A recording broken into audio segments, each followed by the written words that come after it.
पण तुम्ही दोन्ही भावाला जवळून पाहिले, उद्धव ठाकरेंना आणि राज ठाकरेंना, यांच्या दोघांचे स्वभाव माहिती आहे. ते दोन एकत्र आल्यानंतर यांच्या स्वभावानुसार हे किती दिवस एकत्र राहतील असा प्रश्न उपस्थित केला जातोय. नाही, मला काय नो कॉमेंट्स. याच्यावर मी कशाला विश्लेषण करू? मला लेणं ना देणं ना त्यांच्याशी. दोघं भावांचा स्वभाव बिभाव ते पत्रकार करतातच आणि विश्लेषण. सकाळी उठल्यावर तेच विषय. लोकांचे कोणतेही प्रश्न पत्रकार उचलत नाही, लावून धरत नाही. लोकांच्या प्रश्न वेगवेगळे प्रश्न आहेत. सामाजिक आहे, शैक्षणिक आहे, आरोग्य आहे, सगळे काही पडलं नाही तुमचे. ते काय बाकी काय यूट्यूब आणि काय काय आहे ना, सगळ्यांचं एकच. उठल्यावर लावायलाच नको चॅनल आणि काय.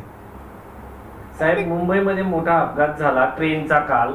यानंतर वेगवेगळे प्रश्न उपस्थित केले जातात. काय तुम्ही इतके दिवस मुंबईमध्ये राहिले, काय केलं पाहिजे? इतकं आयुष्यात मुंबईत गेलं, इतके दिवस नाही, वर्ष आयुष्य गेलं. हा, याच्यावरती काय उपाय करायला हवा? हा उपाय एक सांगतो. अपघात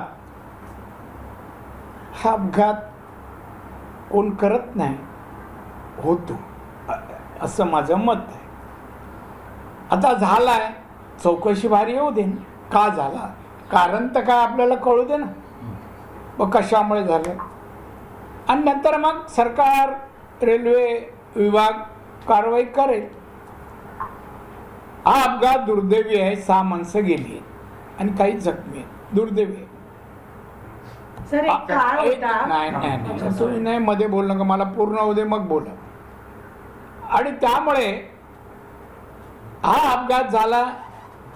सरकारने आपली भूमिका स्पष्ट केली. अजून कारण यायचं आहे.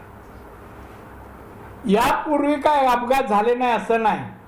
आता जे बोलतात त्या कोण ह्याच्यातलं अशा अपघातावर त्यांच्यावर सहानुभूती, जखमी आणि नव्हती. आता निवडणुका तोंडावर ठेवून आंदोलन आणि ते सुरू झालं.